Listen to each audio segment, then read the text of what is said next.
Now we will be talking about the working of a PNP transistor. So here we will be talking about the working of a PNP, or I am writing PNP transistor. Now again in this we will going to consider the PNP transistor. So I'm drawing here PNP transistor. To show the working of a PNP transistor, let me again draw a PNP transistor like this. I have got a P, then I am writing a N, and then I am writing a P. And if you remember again that we have got a junction J1 and I have got a junction J2.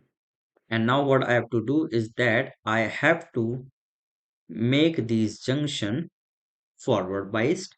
So I am having this positive, so I will going to connect it to the positive terminal of the battery, and this will be my forward biased. And J2 I have to make it as a reverse bias, so I'm making it, connecting it to the negative terminal of the battery, and now it is mean my reverse bias. And the voltage which we are writing here is, since this is my ammeter, this is my base, this is my collector, so I will be writing it as a V E B and V C B.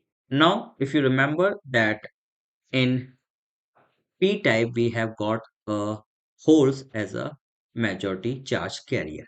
Okay, so we will be drawing a hole like this, and what will going to happen is that when these holes are the majority charge carrier and we have got a positive terminal here, so it will going to move into this direction. Okay, so we will say that the electrons present here will going to come towards here, showing this as the direction of a electrons. Okay, so we will be having the holes which we will be moving again to the base region. Again, when it comes to the N region, we are saying that in the N region we have got a electrons. Okay, and since we are talking about this ammeter, base and collector, and we are seeing that this base is lightly doped, and there will be a very less recombination of the holes with the electron, so the majority of the holes will going to reach to the collector region, and you will going to see that again the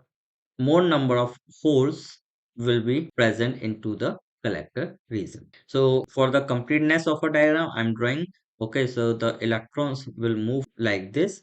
So here we will be writing a current IB, okay, and the electrons which are here, it will going to come here like this. Okay, it will going to go like this. Okay, and here I will be writing the IC. So here what we have to make a point is that is the forward biased cause the holes in the p-type emitter to flow towards the base. Then we are saying this will going to constitute a current IE, and as these holes cross into n-type base, what we can say, they will going to combine with the electrons.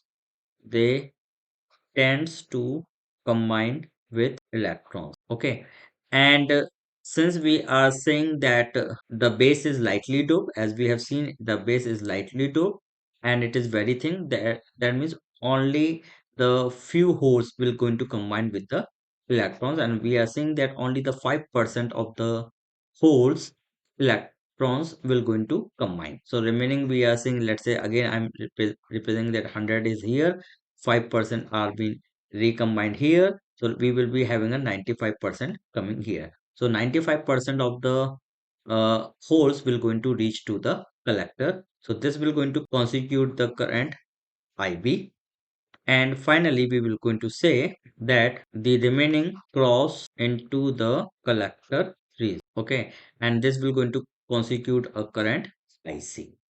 So what we have got here is that we have got here we have represent the IE, okay, and then we have got a IB and IC. So again I can say that this IE equal to IB plus IC. That means my equation, this equation is still valid.